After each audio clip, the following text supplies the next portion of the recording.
Welcome, everyone. Good morning. Good morning. Good to see you all. Good morning to those who are gathered here in the sanctuary on Rugby Road and to all who are joining us online via Zoom. As we come together for worship, let's all enjoy this musical prelude offered by John Mayhood.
Well, greetings, everyone. Welcome to the UU congregation of Charlottesville. My name is Reverend Tim, and I am pleased to be serving as your minister and your worship weaver. I might even dance later, I don't know. So, no, don't worry, please don't leave. So, our usual worship weaving team is getting a well-deserved Sunday off, so I'm going to sort of handle all the duties today, except for the singing and the playing the piano, thank goodness. So this sanctuary was built over 70 years ago on the homeland of the Monacan people, and this land was also once cared for by enslaved people from Africa. We honor all who dwelt here and all in our congregation whose lives led to this moment of our gathering as a community of memory and hope. I now invite you to take a moment to greet others who are with us in worship this morning. Those of you on Zoom can unmute and say hello to one another. And those of you in the building, you are welcome to greet your neighbors.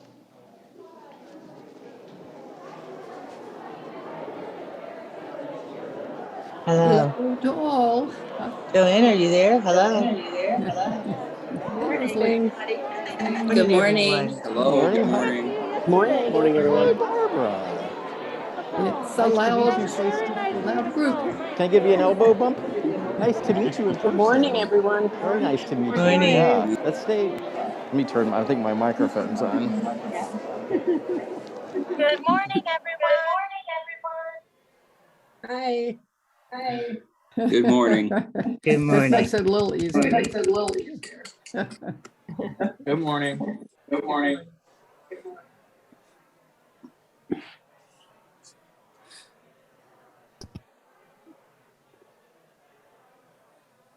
Is anybody getting outside today, I hope?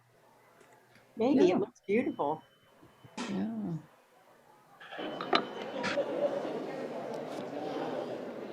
Yep, I guess we're back in the conversation. Well, it certainly is good to be with one another. We are especially happy to welcome those who are new to our congregation and invite you to join us for fellowship after the service in the social hall and outside as well. Feel free to use one of our red coffee mugs I'm holding up a virtual one right now, which are for newcomers to our congregation. We ask that everyone in the sanctuary and throughout the building keep your high-quality N95 or KN95 mask in place, covering both your nose and mouth. If you don't have one, we'll be happy to get one for you. If you need a sip of water or a breath of fresh air, we invite you to step outside, then come back in and rejoin us. This act of kindness keeps everyone as safe as possible as we continue to navigate life during the ongoing pandemic. And you'll notice now that we've also placed bottles or containers of hand sanitizer in the pews, and we invite you to use those as needed. We also have seating in the social hall where you can watch a live stream of the service. Families with young children are most welcome in the sanctuary, but if you need a roomier space, the social hall can be a good option. Please do whatever you need to do to feel comfortable as we worship together. Many thanks to all the folks helping us share worship both here and online, our on-site greeters, ushers, and hospitality and logistics team, and special thanks to our AV tech team today, which is our very own Sean Scally, supporting the dual platform worship both online and here on Rugby Road. And our thanks to Scott DeVoe and John Mayhood, and of course the wonderful UU Congregation of Charlottesville Choir, which is in the house today. Yahoo! And exactly, yes. So now we're going to have our greeting from our board member, from Jimmy Gorham. Come on up, Jimmy.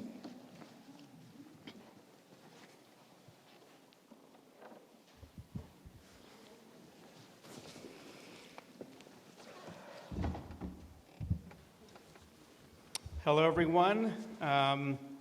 Welcome. I'm Jimmy Gorham, as Rev. Tim let you know. I've been a member of the board for over 2 years, and we try to have a different board member come and do a greeting every Sunday so you know who we are.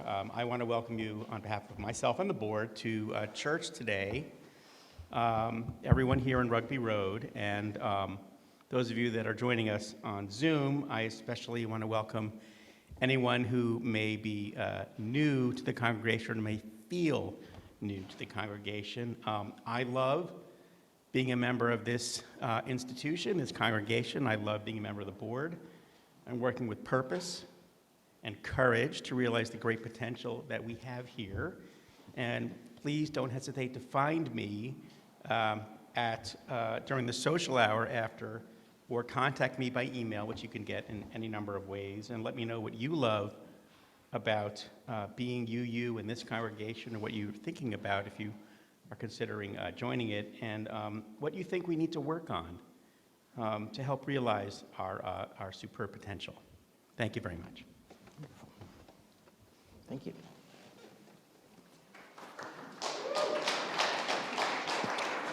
Thank you.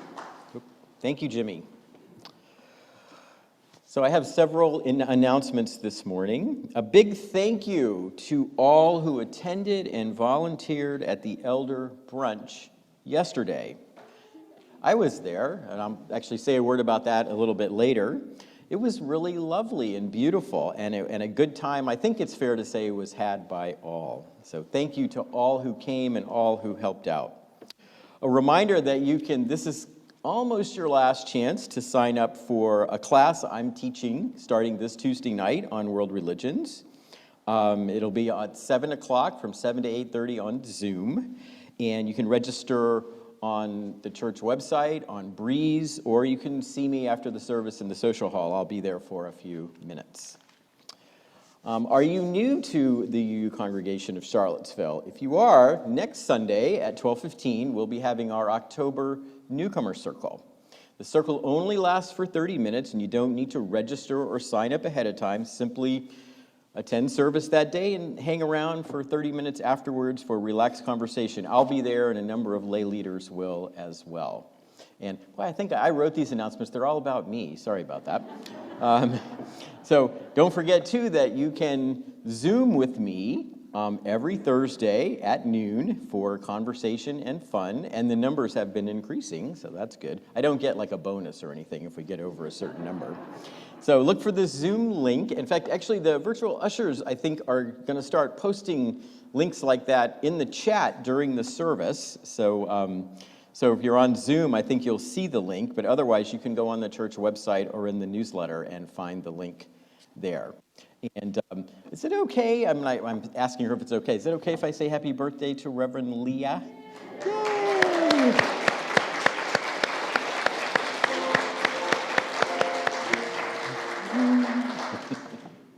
Wonderful. Sorry about that.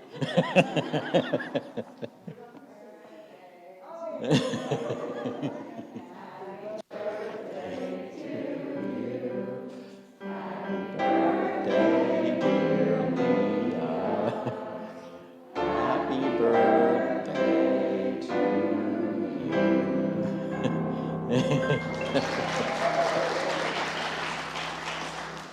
Okay, now that'll be the first item Leah wants to talk to me about at our meeting this week. All right, friends, let's now settle ourselves as we begin worship. And I want to begin with some words by my colleague, Gary Kowalski. In this quiet hour, may our spirits be renewed. May we be ready to extend hands to those in need and with trust receive the hand that is offered to us. May we remember the principles that guide us and reflect upon those things that give meaning to our lives. And may our minds be open to truth and our hearts receptive to love as we give thanks for this life we are so very blessed to share. Come, let us worship together.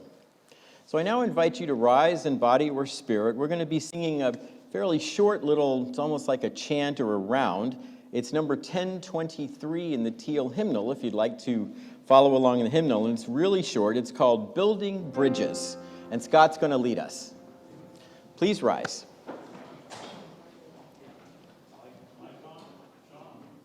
Whoop.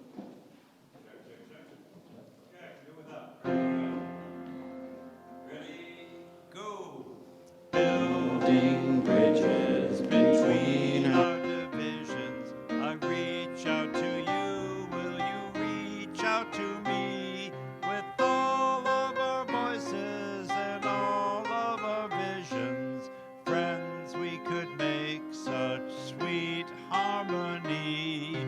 Building bridges between our divisions. I reach out to you. Will you reach out to me?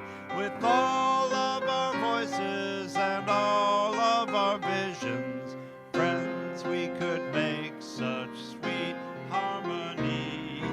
Building bridges between our divisions. I reach out to you. Will you reach out to me? With all of our voices and all of our visions, friends, we could make such sweet. Repeat that last line for me. Friends, we could make such sweet harmony. One more time. Friends, we could make such sweet harmony. Thank you.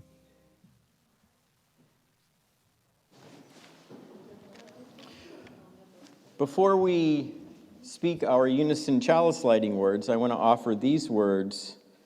For daylight and darkness, for sunshine and rain, for the earth and all people, we kindle this light of celebration of the life we share together. And our chalice will be lit today by Reverend Leah.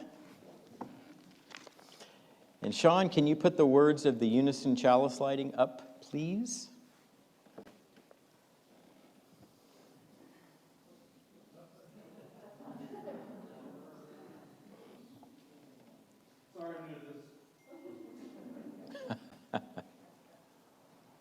There we go. We gather this hour as people of faith with joys and sorrows, gifts and needs. We light this beacon of hope, sign of our quest for truth and meaning, in celebration of the life we share together. And now let's do our hand motions. We light this chalice to celebrate Unitarian Universalism. This is the church of the open mind. This is the church of the helping hands. And this is the church of the loving heart. Wonderful. So I wanted to take a couple of minutes and invite our children down and come and join me down here if you would.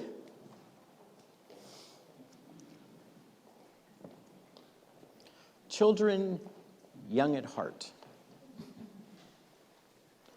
Wonderful. Good morning, everyone. Nice to see you. Nice to see you. How is everybody today? Good? Good. So today, or this month, our theme that we're talking about a lot is courage. Courage. Does anybody want to tell me what they think courage means? Yes. It means like if somebody encouraged you to do something that would be good, but you don't know if it's going to be good, or if you do, like if you go and do something, you ask the teacher if you do something and she says yes, but you're not really sure about it because you've never done it before. Yes, that's great. Let me repeat that. So courage, and I hope I'm going to do a good job of saying back what you said, that courage is when you may get asked to do something and you've never done it before, so you're not sure maybe how to do it, but you try your best and you do it anyway. Is that pretty good? Okay. Anybody else? Yes. Like if you're like scared. If you're scared? Something. Like jumping off like a rock bed or something. Jumping off a rock bed. Well, that would scare me, yeah. Oh, a loft bed, sorry, that would scare me too. But, and so you're scared, but what, you do it anyway, or even though you're scared, is that what you mean by courage, or, yeah, okay, great. Anybody else? Okay, well, I think those were great ways of understanding what courage is. It's when you are asked to do something, or when you try to do something that you're not sure about, or maybe that you're even scared of doing, but you find a way, even though you're maybe scared or maybe a little uncertain, to try to do what you need to do anyway. I think that's a really good way of understanding what courage is. And sometimes it's really hard to do things because maybe there are people, you were talking about your teacher asking you to do something, but maybe sometimes there are people who are asking you not to do something that you know is right, and you feel like you need to do it because you need to help somebody, or maybe do something important for yourself, and you have to do that anyway. So yeah. So I want to take just 2 minutes and tell you a little story about courage that I really like. So how many of you here have ever heard of Martin Luther King? You all heard of him? Yeah. He was a pretty famous man, right? He was a minister and a great speaker and a leader for civil rights and human rights, and he did many, many wonderful things. Well, I'm going to tell you a story about him, but not about him when he was a grown-up, but about him when he was a little boy. So one day, young Martin and his dad, who was also called Martin, but I'll call him Dad, he and his dad went to the store to shop for shoes. Now, young Martin grew up at a time when there were a bunch of laws that were called segregation. And they were laws that said some people were allowed to do some things, but other people couldn't because of the color of their skin. And those laws were very unfair and treated people very, very badly. And that's what Martin Luther King, as a grown-up, did to really help change so that those laws aren't around anymore. When he and his dad went to the shoe store, those laws were around. And when they went to look at the shoes, right? You guys have all shopped for shoes before, I assume. And they went to sit down in the chairs and wait for somebody to come and help them. And somebody from the store did come up and told them they weren't allowed to sit in those chairs. They had to go sit way over there. They weren't allowed to sit there. And young Martin's dad said, no, we're actually good right here. We're just going to sit here and wait for you to help us. And the person said, I'm sorry, I can't help you. I won't help you because you're not allowed to sit here. You have to go over there. Now, young Martin, in telling this story, says he was getting pretty nervous because he could see that his dad was upset. In fact, I think he said, I don't know if I'd ever seen, up to that point in my life, I'd never seen my dad look so mad. And he didn't know what his dad was going to do. He was kind of thinking they should just go sit over there so that everything would be okay. But his dad stood up and took his hand and said, if you won't treat us equally and treat us like everybody else and wait on us right here, then we're not shopping at your store. And he took young Martin's hand and they walked out. And that story had such a big impact, that experience had such a big impact on Martin Luther King when he became older, because he saw that sometimes, even though you're scared, and he was scared, and he probably thought maybe his dad was scared, although he couldn't really tell because his dad, he thought his dad was very brave and courageous. And his dad was brave and courageous because even if he was scared, he said, this is wrong and we're not going to go along with this. And that's real courage because, my goodness, those were the laws at the time, even though they were wrong and who knows what could have happened. But his dad said, we're going to do what's right and we're not going to cooperate with this. And I think that's a really good example of courage. So you can be scared and it can be a tough time, but if you just stick with what you believe in, that you can show a lot of courage. So, well, thank you all very much for listening to my story today.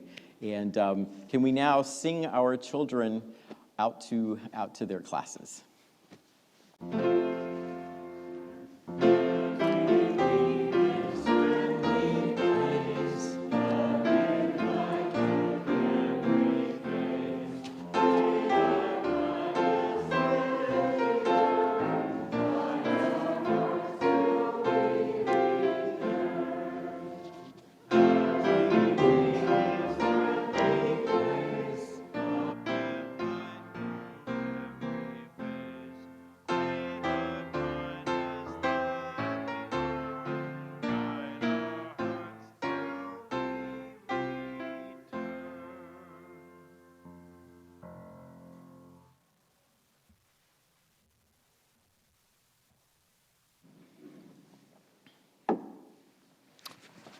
Yes, that is courage.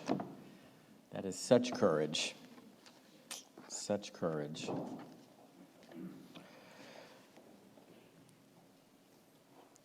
want to take a moment now to share some prayerful and meditative words with you, followed by some time of silence from my colleague, Reverend David Rankin.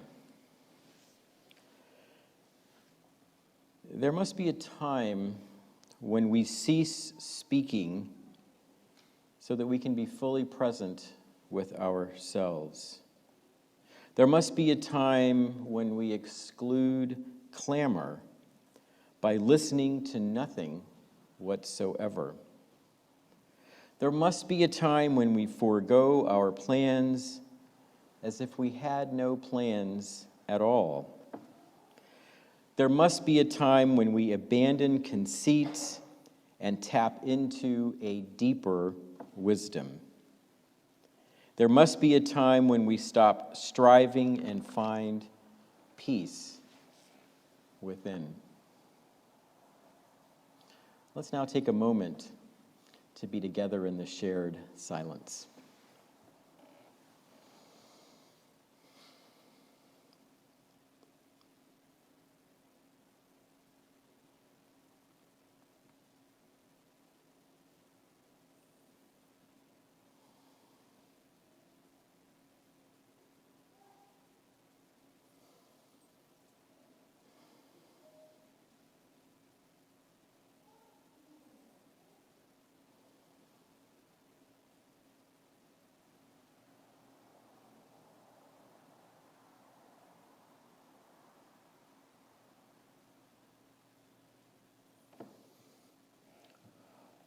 Amen.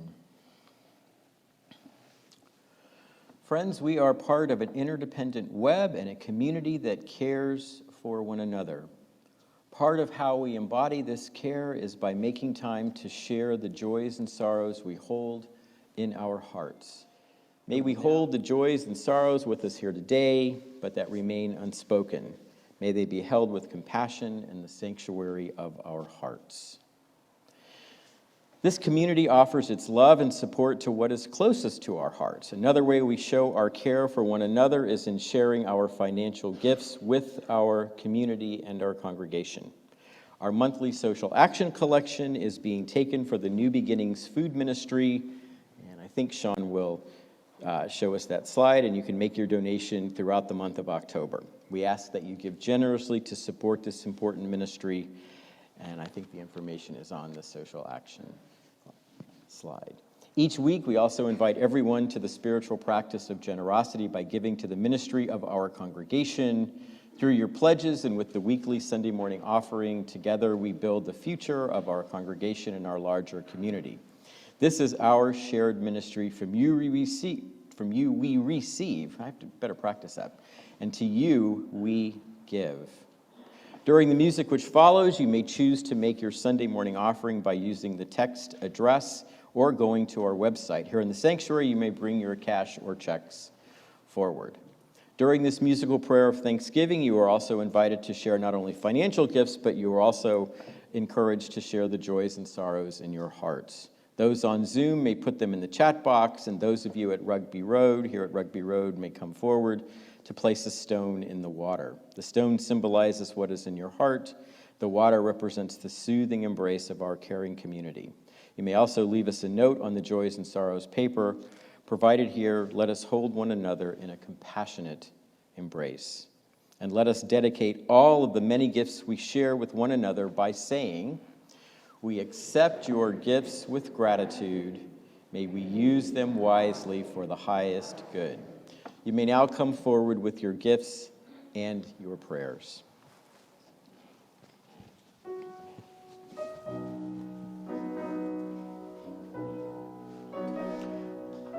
I forgot. We'll do it right after.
I'd like to call the choir up now to do our anthem, which is an interesting piece written recently by Jason Shelton, who is the guy who also wrote things like The Fire of Commitment and any number of other modern UU things. He was inspired to write this piece by the Reverend Gretchen Haley, who is in Fort Collins, Colorado at the Foothills Church.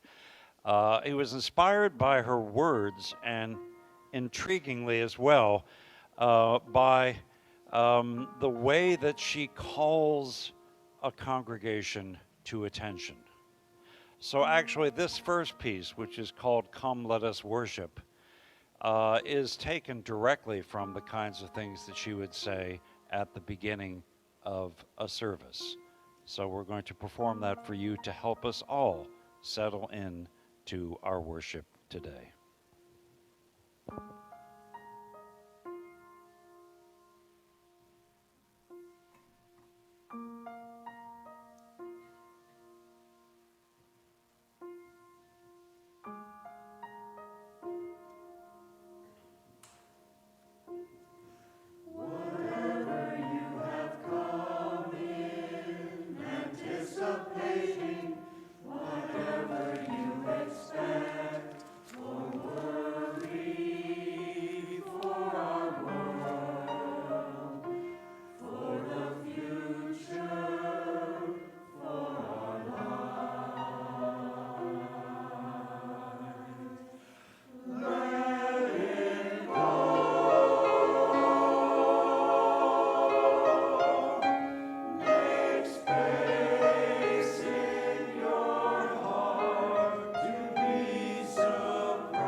Thank you so much. My gosh, that was beautiful.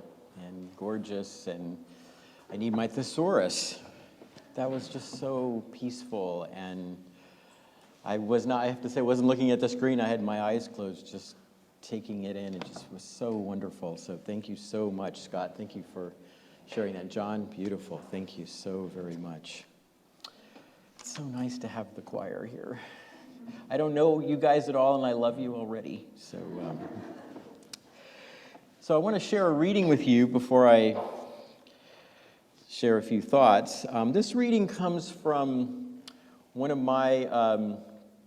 many people's sort of spiritual guides and inspirations, Dr. Howard Thurman. I don't know how many of you have heard of Dr. Thurman before, heard of Howard Thurman. Howard Thurman was an African-American minister, mystic, writer, spiritual mentor for Dr. King in the Civil Rights Movement, and a really, really interesting and important person who is starting to get some of the, I think, notice, even though he's passed away a number of years ago, that he so justly deserves. Now, let me set a little background for this reading. In 1935, Dr. Thurman led a delegation of African-American Christians to India. The purpose of the journey was to meet with the Christian community in India, as well as to experience India's many religious traditions, including and especially Hinduism. Thurman met a number of important leaders during his time in India, including a very powerful meeting with Gandhi himself. Now, in this account, which I took from Thurman's autobiography, which is a great, great book with head and heart, he describes a meeting, not meeting with Gandhi, but a meeting he had one day with a very important religious scholar and thinker in India named Dr. Singh. And this is what Thurman writes. He says, "One glorious morning, Dr. Singh and I sat on the floor in searching conversation about the life of the spirit, Hinduism, Buddhism, and Christianity. When lunchtime came, I had to leave for a while and keep an appointment. As I got up to leave, Dr. Singh looked at me and said, 'I see you are chuckling.' I replied that he was doing the same. Perhaps we are reacting to the same thing.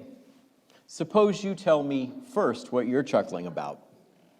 I said that we had spent our whole morning sparring for position. You from behind your Hindu breastwork, and I from behind my Christian embattlement. Now and then we would step out from that protection, draw a bead on each other, but then we would retreat. "You are right," Dr. Singh replied. "When we come back together after your appointment, let's be wiser than that." Dr. Thurman goes on, "That afternoon after I returned, I had the most primary, naked fusing of total religious experience with another human being of which I have ever been capable. It was as if we had stepped out of social, political, cultural frames of reference and allowed two human spirits to unite on a ground of reality that was unmarked by separateness and differences. This," Dr. Thurman says, "was a watershed experience in my life. We had become part of each other, even as we remained essentially individual. I was able to stand secure in my place and enter into his place without diminishing myself or threatening him." Howard Thurman, from his autobiography, With Head and Heart. I've actually taught a class about Howard Thurman before, and that one, maybe that'll be coming down the road. I love Dr. Thurman so much and love talking about his incredible meditations and his autobiography and his extraordinary. He wrote what I think is hands down the best book I think that's ever been written in English about Jesus. And it's a book that's seen as being kind of a founding document of Black liberation theology called Jesus and the Disinherited. It is powerful, and I go back to it time and time again. But that's not what I'm talking about today, so I better stop. Okay, so anyway, it's good to be with you all here in our sanctuary, and it's good to be with all of you on Zoom. I feel so blessed, and I know I keep saying this every Sunday, but I mean it from the bottom of my heart. I am so blessed to be making this journey with all of you, and so inspired by your presence and by the many gifts that you share with our congregation. And speaking of sharing gifts with this congregation, Carol and I had a wonderful time yesterday attending the Elders Brunch. It was a lovely event, and I am so grateful to all who volunteer to help out with food and setup and cleanup, and to all the elders, many of whom are here this morning, and hopefully, many are also joining us on Zoom. I'm just so grateful to all of them who joined us and those who were with us in spirit. I have to say that I'm always so inspired by Unitarian Universalists who have given so much of their time and talent to a congregation and who have for many years helped it to grow and thrive. I know many of the folks who attended the brunch yesterday have been members of this congregation for a long time, and they have undoubtedly experienced high points and low points, joys and sorrows, change and transition. I imagine there have been times when they haven't agreed with a Sunday morning sermon. I've never heard that before. Or perhaps found some of the changes in the congregation to be difficult or challenging. And yet, in spite of those differences and perhaps disagreements, they're here, sharing their love, their wisdom, and their lives with all of us. So to all the elders and longtime members of the UU congregation of Charlottesville, let me simply say thank you for being you and for helping this congregation do all the good work it has done in the past, and for making possible all the good work I know we are going to do in the future. Yes, well deserved, absolutely. And friends, we certainly need to do a whole lot of good and courageous work going forward. I feel like this keeps coming up in every sermon I preach to you, but every day, I feel like I'm reminded of the brokenness, the deep brokenness in our world. And because the world is so broken, it is important now more than ever that communities like this one affirm our core values and turn those values into action. While far too many political, religious, and other leaders are offering hate and intolerance, we've got to keep talking about and sharing love and justice. While Supreme Court decisions and extreme public policies demean, harm, and disenfranchise so many, we've got to speak and act boldly for laws that respect the dignity and worth of all people. And while the voices that are denying that our climate is on fire grow louder and more powerful, we've got to keep struggling together for a radically new vision, a new relationship between humankind and planet Earth.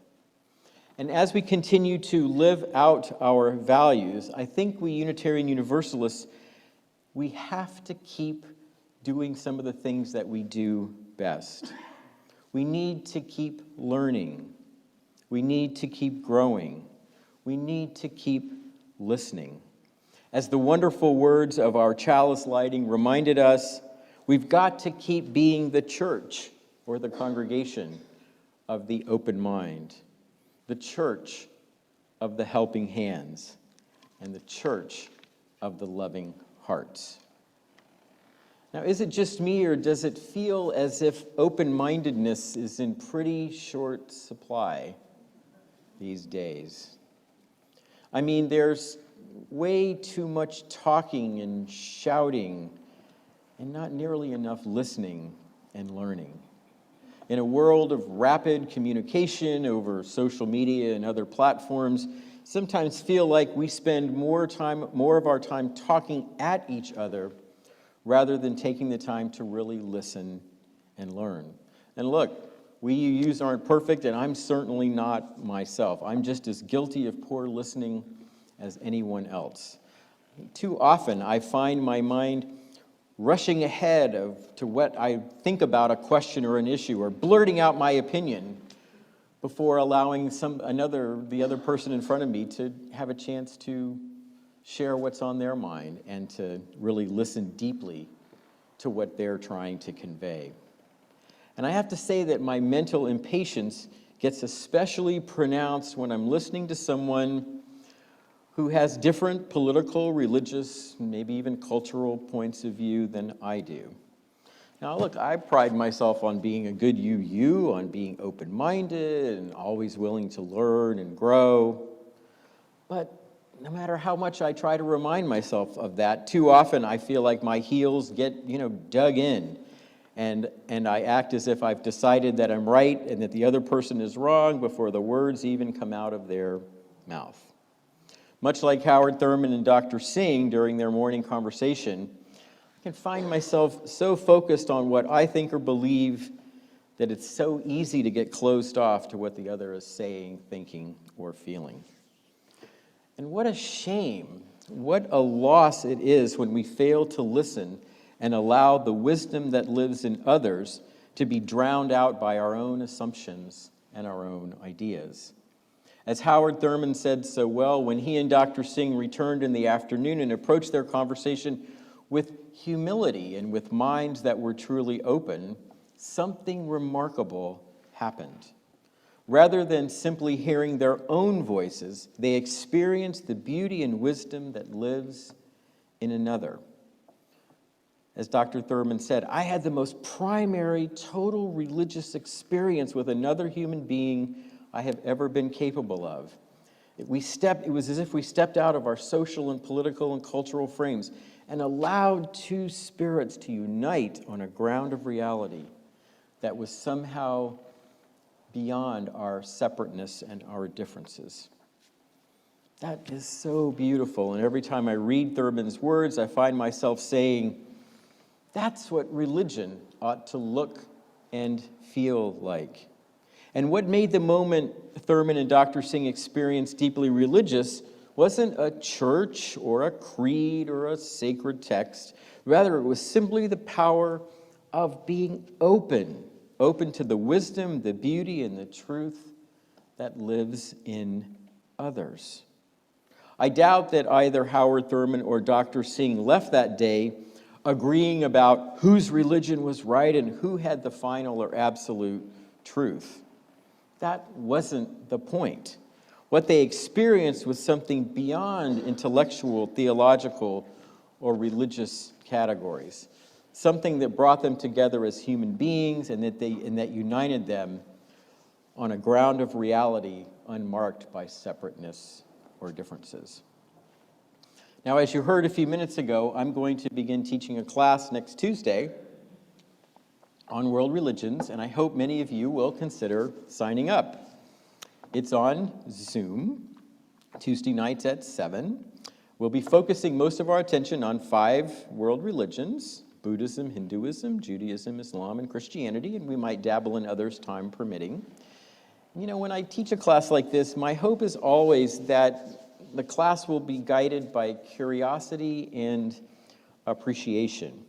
Appreciation for everyone in the class and appreciation for the religions that we'll be studying.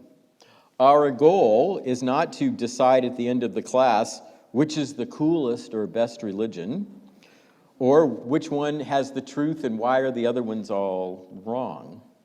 Rather, we'll simply try to develop some understanding and perhaps empathy for religions other than our own.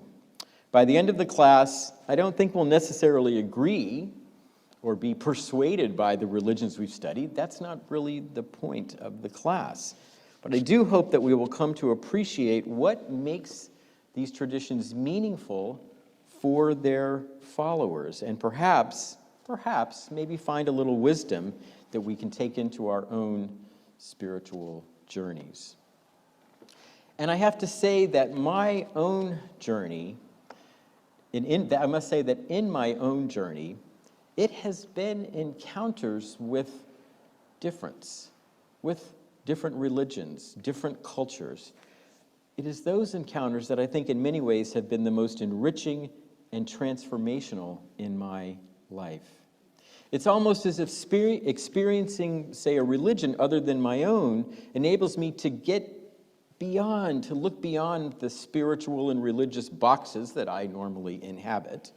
And I would also add that after those experiences with religions and cultures that are different than my own, I always feel like that my own faith, my own religion, Unitarian Universalism, that for me, it has deepened and become more meaningful.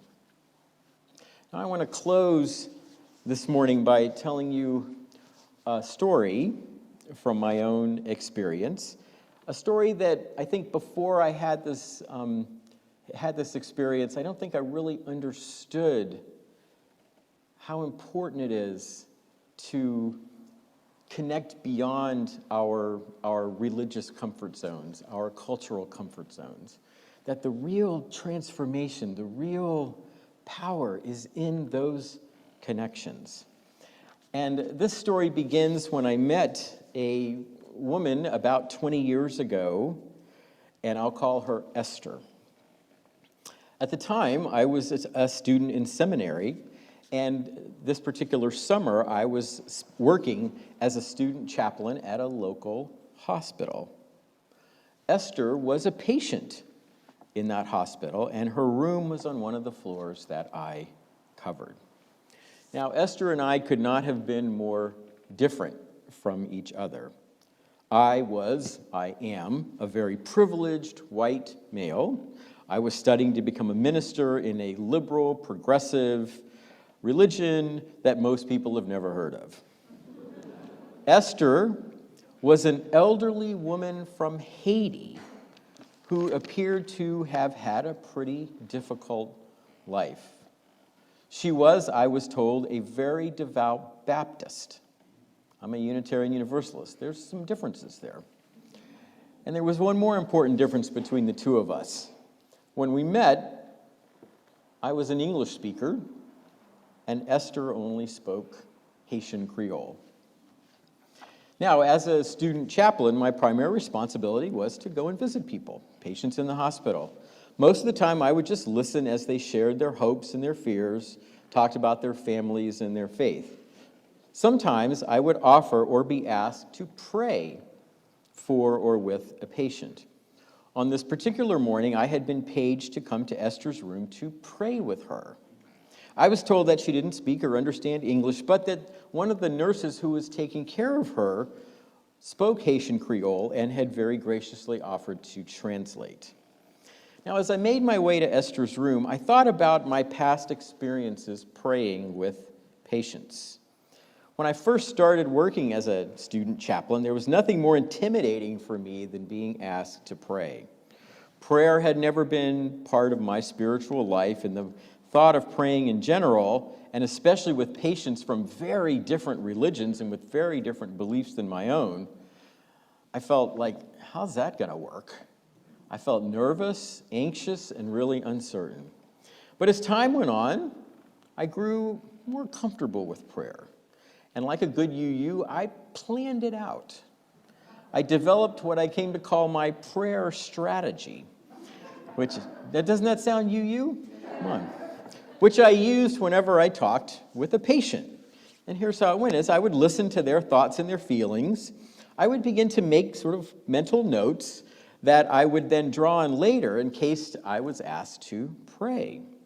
By lifting up and sometimes repeating some of what I had heard, I hoped my prayer would reflect what was in their hearts, rather than focusing on things I didn't know much about, like scripture or doctrines or creeds or things like that.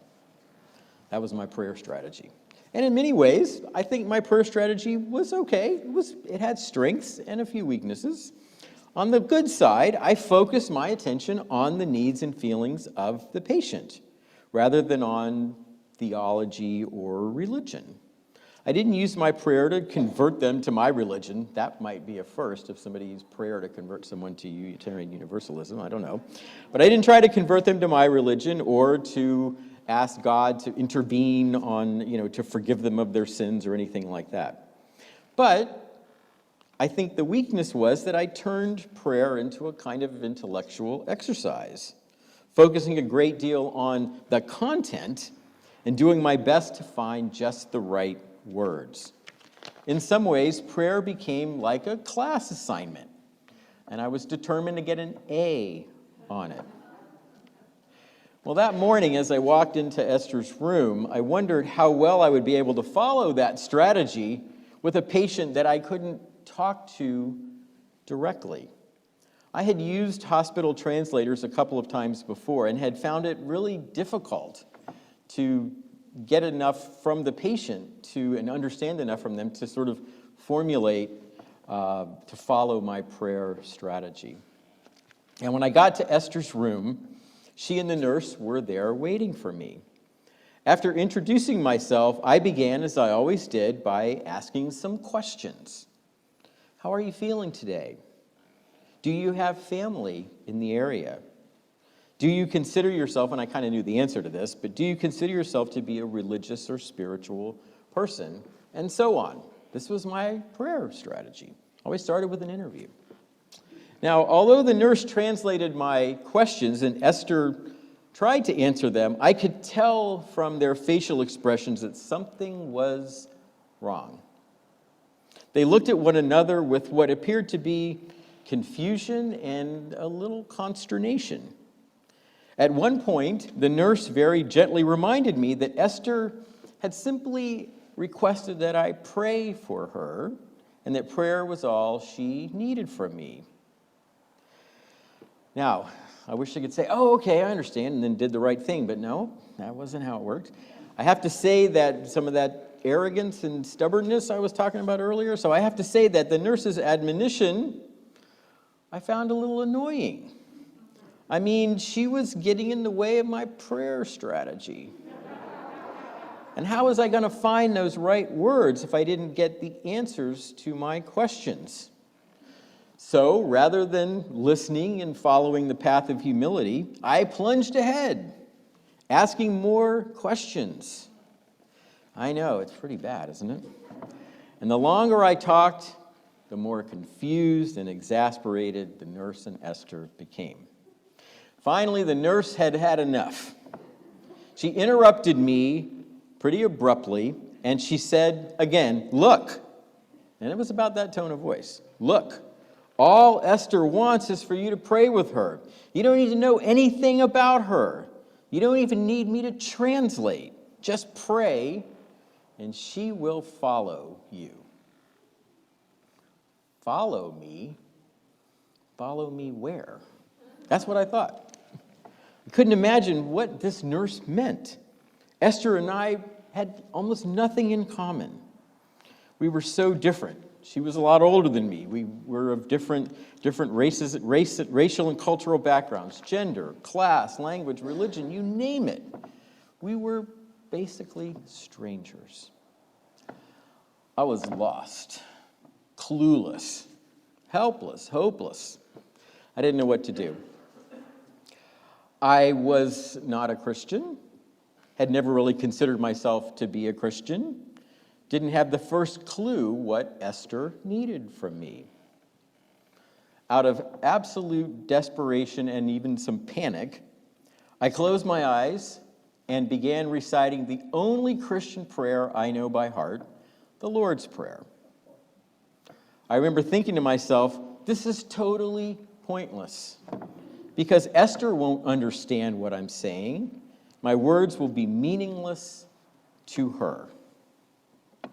Well, I was completely wrong. Because here's what happened. As I began to recite the Lord's Prayer, Esther did something I didn't expect at all. After I finished saying aloud the first line, "Our Father who art in heaven," before I got to the second line, I heard Esther, in a very soft voice, repeat what I said word for word. "Our Father who art in heaven." Esther, as I said the next line, she repeated it again. and then the line after that, until we got to the end of the prayer. Wow, that was a real turning point for me. You know, I was the one who had come that morning to offer Esther wisdom and comfort. But something happened to me in that hospital room, something that has forever changed the way I understand religion, prayer, ministry, what it means to be human. You see, as Esther repeated the words of the Lord's Prayer back to me, I experienced something that I don't know how to describe it. It was deep. It was holy. I felt so connected to her, to the nurse in the room, to something sacred and beautiful that had just emerged. Esther taught me that religion is not about saying the right thing or getting the words just right. Religion is about being deeply connected to others and to something greater than myself. In fact, that's how I come to define religion and spirituality: deep connection to oneself, to others, the universe, and the sacred, however one might understand that. And although I can point to many experiences and people who have shaped my understanding of religion and spirituality, I know I would not have come to this point had it not been for that amazing moment with Esther, an extraordinarily wise and deeply religious person who was so very different than me and from whom I had so much to learn. That moment with Esther will forever be part of my spiritual journey, and I am so very grateful and blessed by her presence in my life for that very, very brief moment. And you know, Esther and that nurse also taught me that the key to experiencing deep connection is open-minded and open-hearted listening and learning.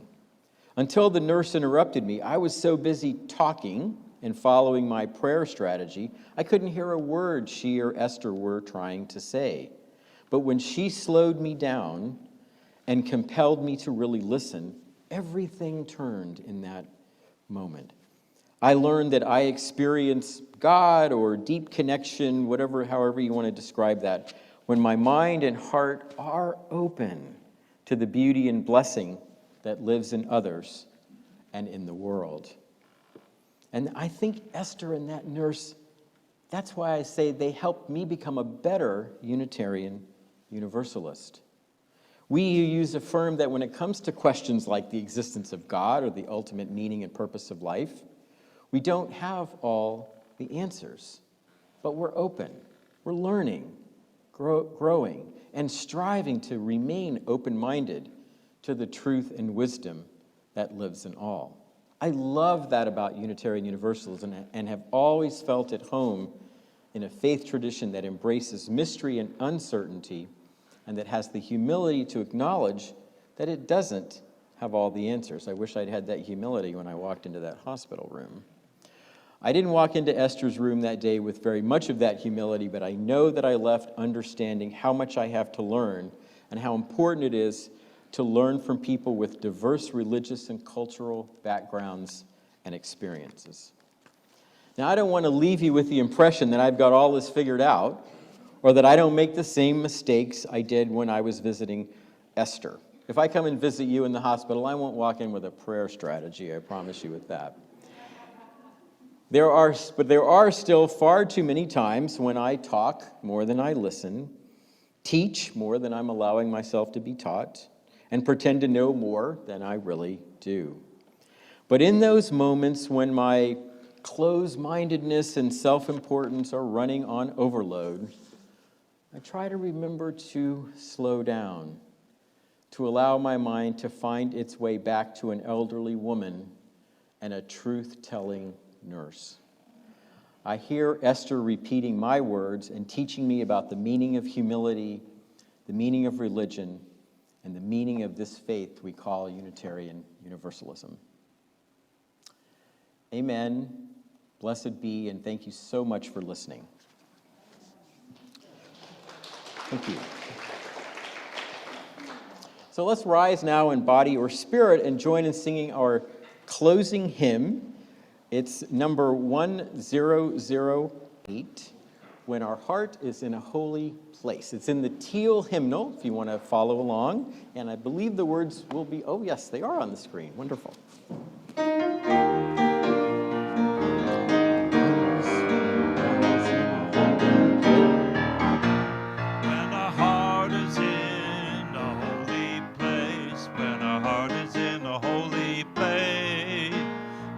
Blessed with love and amazing grace when our heart is in a holy place. When the depth of wisdom in each of us, every color, every creed and kind, and we see it faces in each other's eyes, then our heart is in a holy place. When our heart is in a holy place, when our heart is in a holy place, we are blessed with love and amazing grace. When our heart is in a holy place, when we tell a story from deep inside, and we listen with a loving mind, and we hear our voices in each other's words, then our heart is in a holy place. When our heart is in a holy place, when our heart is in a holy place, we are blessed with love and amazing grace. When our heart is in a holy place, in the terror silence of sacred space, and the God of our heart stirs within, and we feel the power of each other's faith.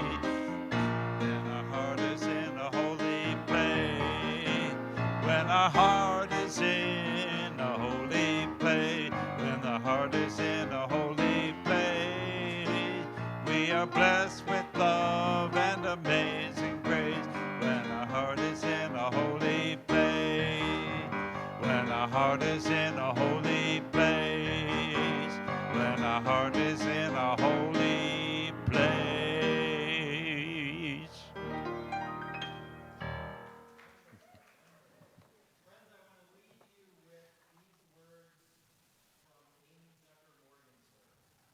And every person we meet, especially those who might cause us discomfort, we have an opportunity to grow, to learn, to go further along the path of transformation.